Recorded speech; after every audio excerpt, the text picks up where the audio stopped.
So welcome and thank you for joining us today for the inaugural press conference of the Fair Ballot Alliance, New Jersey. I am Marie Henselder-Kimmel, a member of the leadership of the Alliance.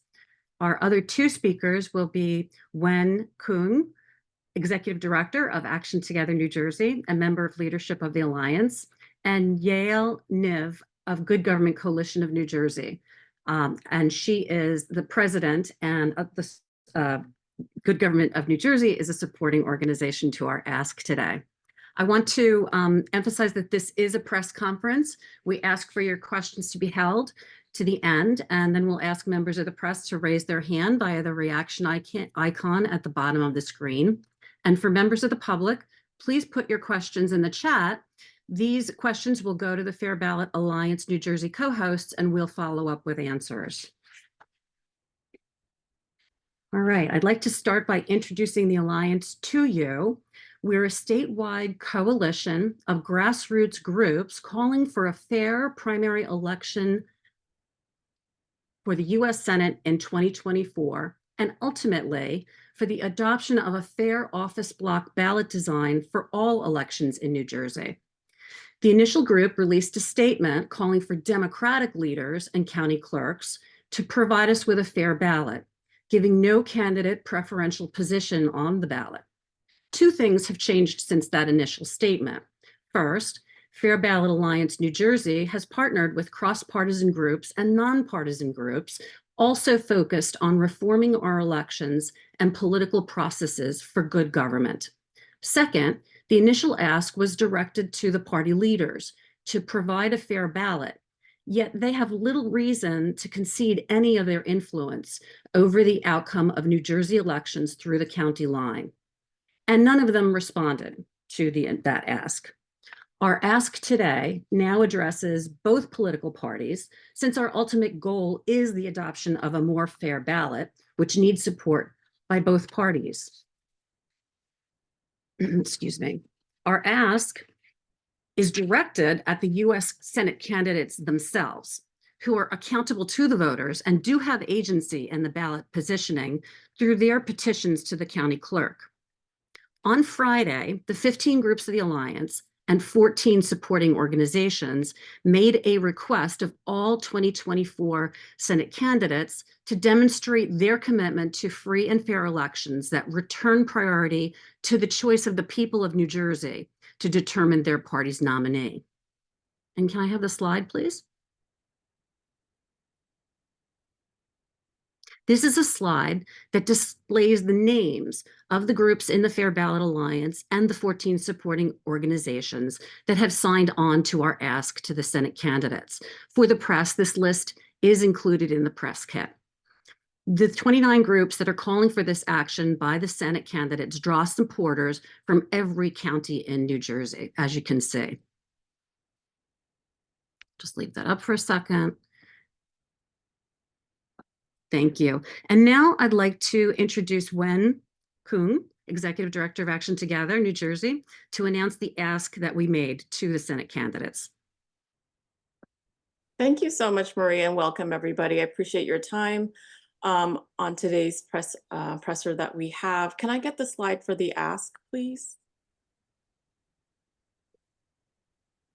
Thank you so much. So I just want to reiterate that our alliance is one of many actions taken by many organizations and groups statewide to point out that the current ballot is biased and unfair. This is one of many tactics, and we want to thank the press for, running with the story and asking the hard, critical questions that we're seeing. This is our coalition's pragmatic compromise for the 2024 primary election only, while we work towards a full office block display. We support the lawsuit as it makes its way through the judicial process. But as grassroots groups and organizations, we are acting now to get something done for this June. As such, we sent this to all Democratic and Republican candidates for U.S. Senate.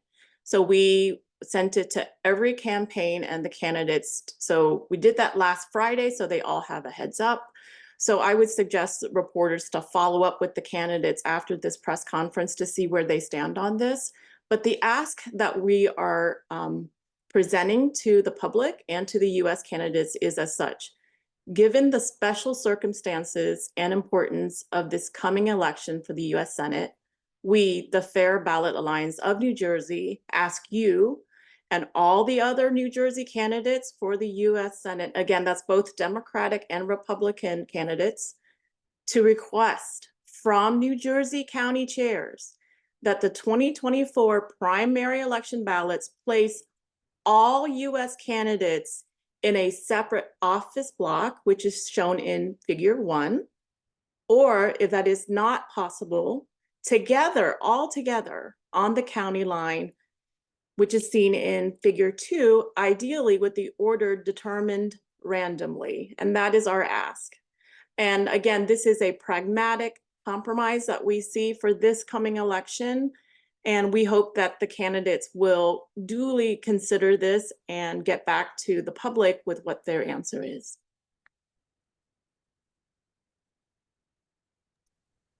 Thanks, Wen. Now I'd like to introduce Yael Niv. Again, she's the president of Good Government Coalition in New Jersey, which has led on an initiative to change New Jersey ballots for a number of years already. Yael will discuss the problems presented by the county line design and the advantages that are given by being on the county line. Hi, thank you for having me. I just wanted to say I can't share my screen yet, so you need to either make me co-host or give me privileges in some way.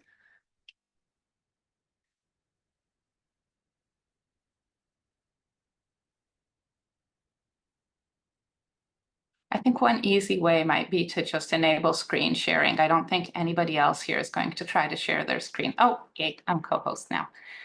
Share screen. Okay. So,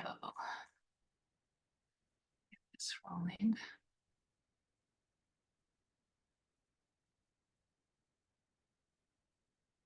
Sorry about that.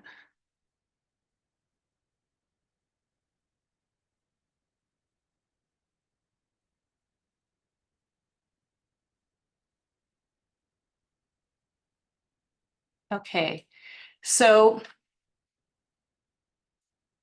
as many of you know, New Jersey primary ballots are unlike any ballots in any other state. In most states and in the District of Columbia, candidates are listed beneath positions, and you already saw this. This was Figure 1. So this is a ballot from Elko County, Nevada. And what you can see is each race, each primary race has its own box that's called an office block ballot with all of the candidates for that race listed underneath. A few states list candidates to the right of their positions. Let me move this here. Anyway, to the right of the position. So for instance, here's Sussex County, Delaware, and you can see that these are office blocks that are basically one atop the other. It kind of looks like one big column, but each race is on its own here. And here's a Philadelphia Democratic primary ballot that does the same, but in rows. So each race here is a row of candidates. By contrast, 19 of New Jersey's 21 counties organize their primary ballots around the county line.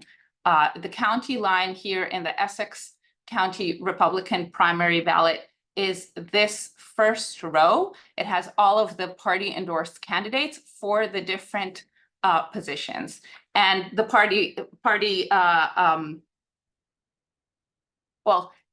in canvassing for these candidates, there might be encouragement to vote E for all of the candidates at once. But if we look at a specific race here, for instance, the race for General Assembly, this is vote for 2. You see that on the line, there's only one candidate, and the other competitors are down here. There is a gap in the middle, and then there are 2 together for some reason. They might not be running together. They might be opponents. And then there is 1 here. So this is very confusing to voters. Voters are told vote E, and they might miss the fact that they can vote for any 2 of these 4. There is no relationship between how they're set up and who they can vote for. Here's a much simpler way to do this, right? The Elko County, Nevada office block, which shows exactly who you can vote for. And when it says vote for one or vote for two, it's clear where those come from. Here's another example, the Camden County 2018 Democratic primary ballot. Here you can see the line is a column. So some counties have the line as a column, some have it as a row. And again, this could be very confusing to voters because this race for members of the House of Representatives, this is vote for one. There is one person on the line and the two competitors are all the way here in column 9. You know, this is so small here on our screen because I had to go all the way to column 9. And again, these two people are opponents. They're not running together, and it's very confusing to voters and hard for them to know that they're choosing one out of these specific 3 candidates for this race. And the same happens here for members of the board of then it was called freeholders. This is vote for 3, and it's any 3 out of these very many candidates organized in what seems to be a pretty random fashion to a voter. So candidates on the county line enjoy multiple advantages. There's visual prominence to the line. It's usually the first or second row or column.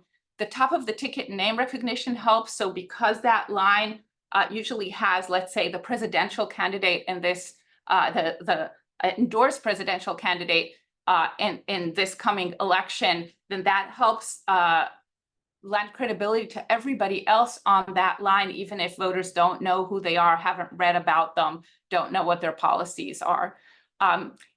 This county line takes advantage of a whole bunch of cognitive biases. And I could say that I'm a cognitive psychology researcher in my day job. That basically, if you don't know who to vote for, you will just go for the line rather than do your homework of finding out who these candidates are. And candidates off the line, as I've already showed you, can be grouped with their opponent, which is further confusion and further hampering those candidates that are off the line. And again, this was our example here. These two people are not running together. If someone understands that they can vote, and many voters think that they can only vote for whole columns, if they choose this whole column, column 9, then they will be voting for 2 opponents in a vote for 1 race. Historical data confirm that the county line has immense power. So there is no New Jersey legislative incumbent on the county line that has lost a primary in the last 14 years. And this is unusual because nationally in that time, more than 1,000 incumbent state legislators lost primaries. Moreover, in the last 20 years of congressional and senatorial primary elections, there were 45, if I'm not mistaken, candidates that were on the line in some counties and off the line in other counties. And looking at their performance in those different counties shows that the county line on average conferred a 38-point advantage. That is huge. that is not in the margins of error of any election. So, and we know that being on the county line even beats incumbency. So an incumbent off the line will lose to a completely new candidate with this kind of 38-point advantage. Because candidates know this, candidates that are not on the line often drop out of the race entirely, which means that the 38-point advantage is an underestimation, because if you have no opponents, you have 100%, 100-point advantage. You will definitely win the race if you're the only one running. And indeed, in New Jersey, many races are uncontested because of the county line. But we know it's not hard to design a clear and fair ballot. Multiple counties in New Jersey already do this. So Salem County has an office block ballot and has had it for many years. Warren County has an office block ballot and has had it for many years. And several other counties who do not have an office block ballot do have all the candidates for specific races, for local races, on the line together by request of the municipal committee. So here's Princeton Democratic primary ballot. Princeton's in Mercer County. And you can see here, you can see this vote for 2 for council. There are 3 candidates. So in Princeton, for many years, by request of the municipal Democratic committee, all of the local Democratic candidates are together on the line. Even in years where they had 8 candidates for council, vote for 2, they were still all on the line. Another example, oh, I think I'm missing the next one. Another example is Red Bank and Monmouth County. Here too, you can see that for Borough Council, it's vote for 2, and there are 4 candidates on the line. So an office block ballot for the U.S. Senate race, or if not possible, just the way I showed it right now, having all the candidates on the line would provide a fair election ballot where we're not tilting by 38 points on average the race towards one candidate and against other candidates. And in this case, voters, rather than the ballot design, will determine who wins the nomination, as should happen in a democratic election.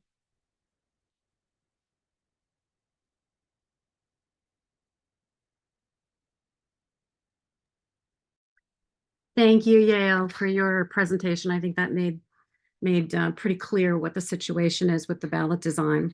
The political parties and other entities can endorse and support the campaigns of whichever candidate they please. And as you could see in those examples that Yael showed, there were different slogans under various candidate names, especially when all of the Democratic candidates were put in those examples were put on the county line.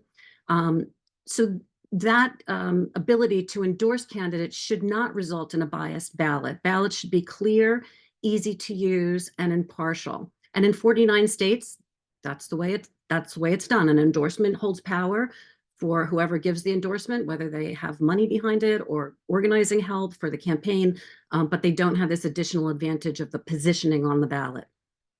Everyone thinks that getting fair ballots in New Jersey is impossible because powerful county party chairs of both parties oppose the change. The questionable ethics surrounding the 2024 Senate election has particularly angered people and activated them to speak up now to demand a fair Senate election.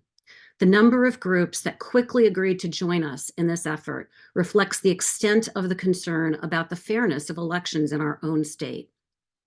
The ballot change that we request now is a compromise, as previously stated by Wen, to address this one election.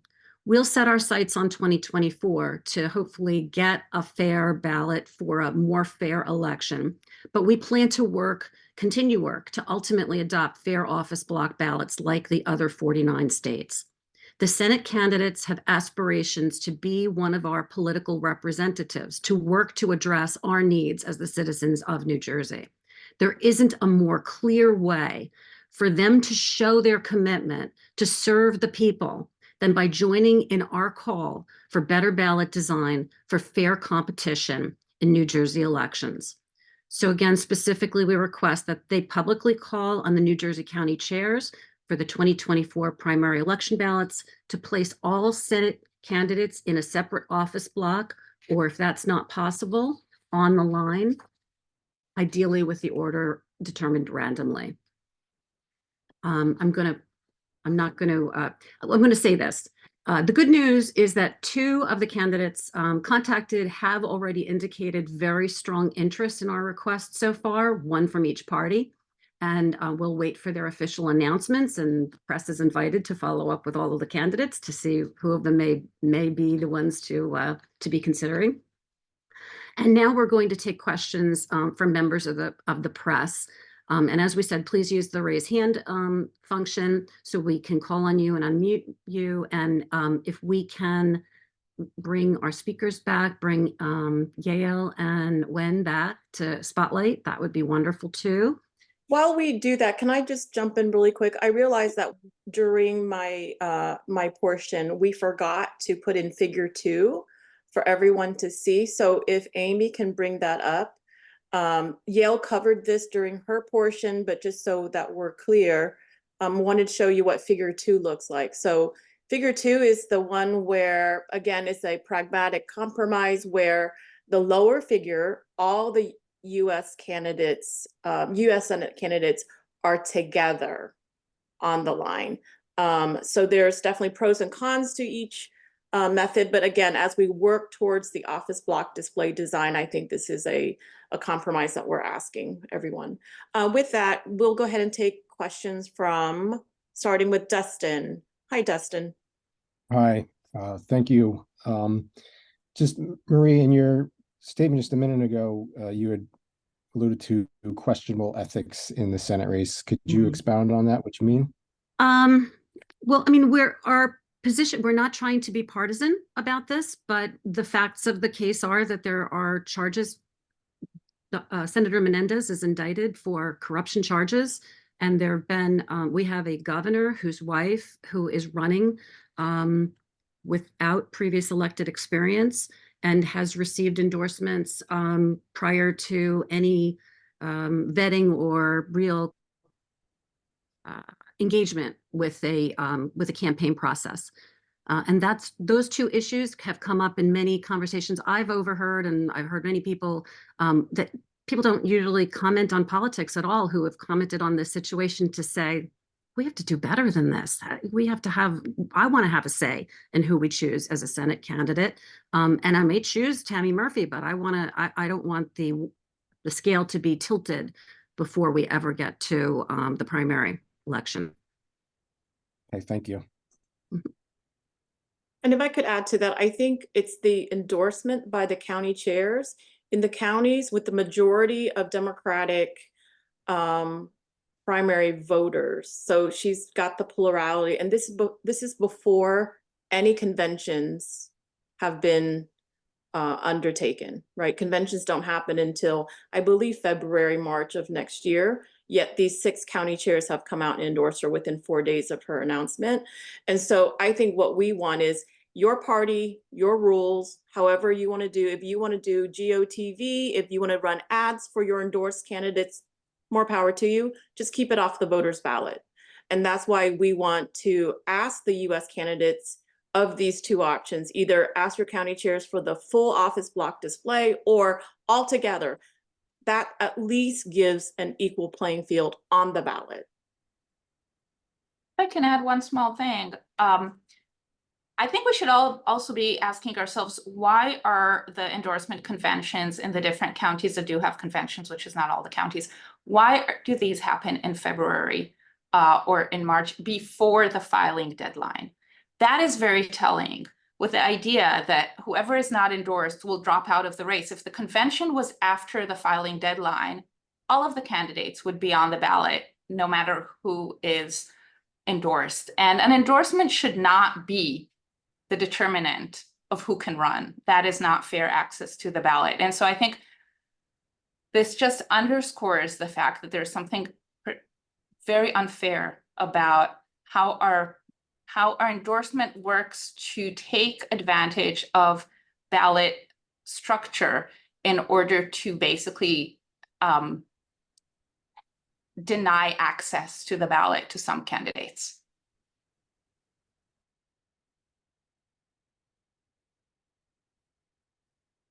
So there are a few members of the press still here. It's almost half at the hour, so we're going to close it at 12:30. But are there any more press questions that you may have at this time?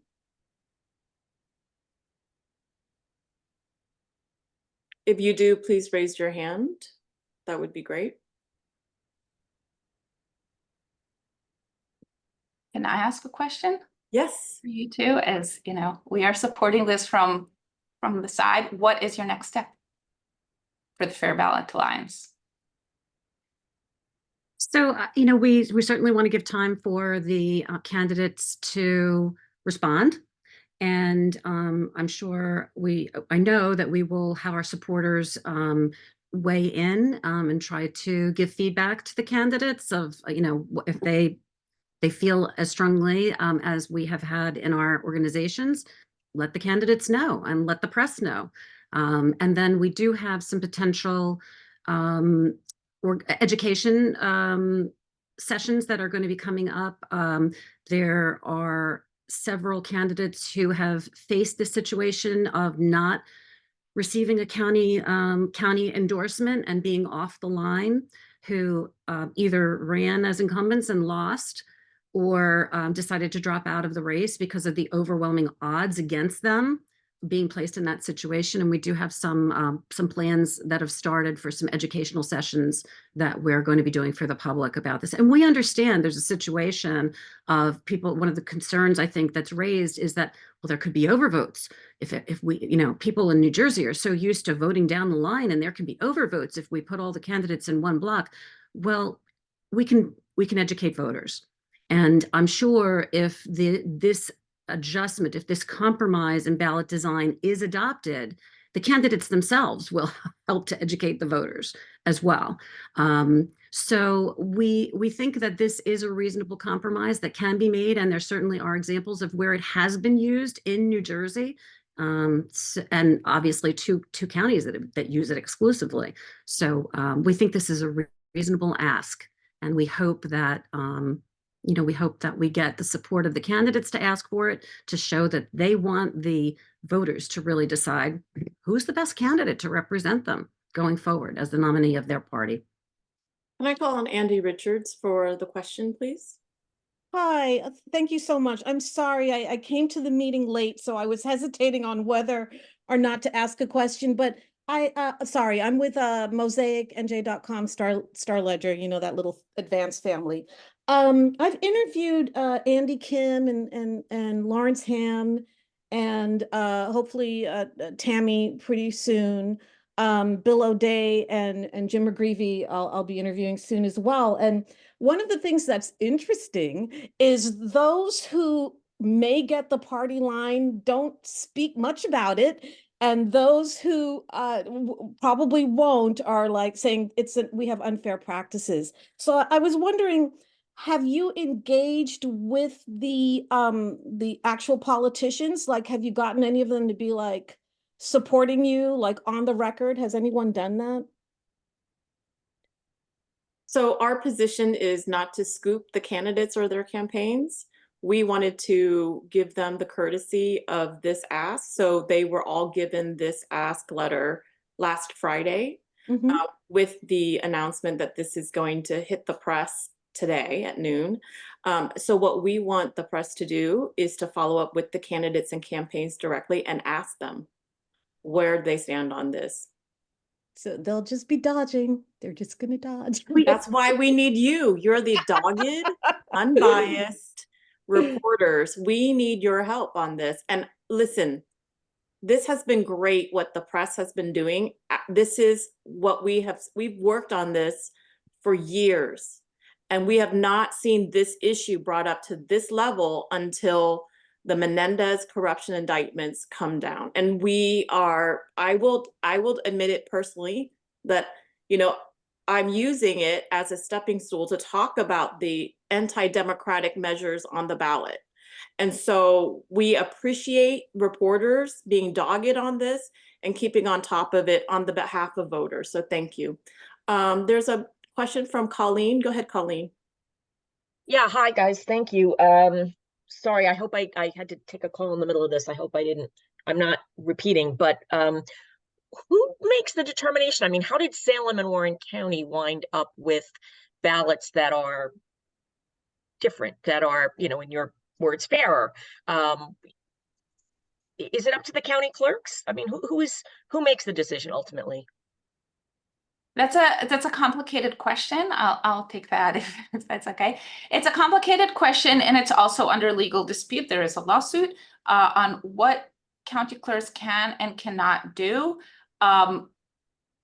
Some county clerks will say we are not allowed to do something, to have an office block ballot because it's anti-constitutional. They're talking about the Constitution of the U.S., not the Constitution of New Jersey. I think if it were anti-constitutional, 49 states plus the District of Columbia wouldn't be doing it, because someone would have already gone to say what you're doing is non-constitutional. At the end, this is the right that is being discussed is the right to associate, and that is a right of the candidates. Nobody else. So the candidates ask to associate together with other candidates. They ask that of the county chairs. The county chairs convey that to the county clerks, who follow up with the design of the ballot. But nothing in the right to associate says that it has to be association through a line, as indeed this right is a right throughout the U.S., but that they don't have county lines. It could be through a slogan. It could be through other ways. It doesn't need to be on the ballot at all. There are many ways to associate that are not on someone's election ballot.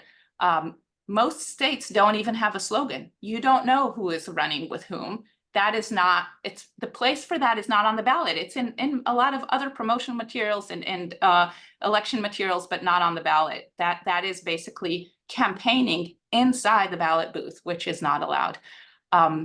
So the ask here is to candidates to ask the county chairs to implement what is best for voters in New Jersey.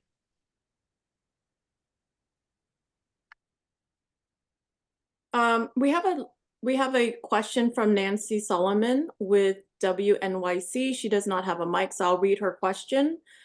The question from Nancy is, can you talk a little bit about the groups that you all come from and what is new about this alliance? So I would like to take a stab at it first.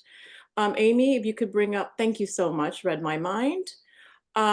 So what is the significance of this group? So we came rather quickly, again, using the indictment with Senator Menendez, the latest indictment, to come together on this and using this corruption as a spring off point.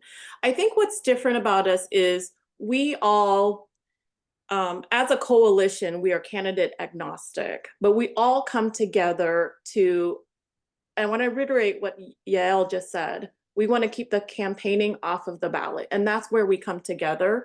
We are currently looking for more organizations to join this alliance. We want this, we cover 21 counties, but we want more people to be aware of this. This is part of our voter education and outreach. So if you are a member out there and this aligns with one of your values and what your organization's doing, please contact us, and we're happy to have you on our alliance.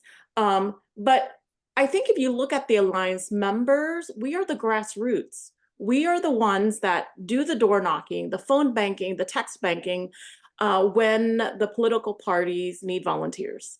And we don't want to do the bidding of what we think is unfair.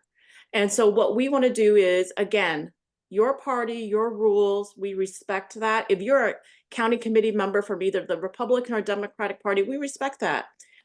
You keep doing what you guys do in your party, but just keep it off the voters' ballot. And I think that's the difference here, is we don't want to work for something that's ultimately unfair. I hope that answers your question. Thank you, Amy. Do we have any other questions before we call this presser off? Marie, do we have follow-up for the attendees and or the press members of the press kit is in the link was in the chat, and we can email that out also afterwards. It includes a press release for, describing our action, as well as other reference materials that we talked about today. And then we have an email going out to our registrants about what, more about what Fair Ballot Alliance is doing and how you can support us and help our action. And we'll be following up then with people who do take some of those actions, and then, of course, give more information about our future activities. So I want to thank everyone for coming to this presser today. Look for us to come out with more actions in the coming days. This video is recorded and it will be on our website, so we will have that. So we'll follow up with you all on email and also with the press kit, and want to bid you all a wonderful day. Thank you so much for your support and for joining us today. When, let me just add, our website, is www.fairballotAllianceNJ.org. You'll get that in the email, but that way you have it. Thanks, Matt, for putting it in the chat. Thank you. Thank you very much. Thank you, everybody. Thanks so much.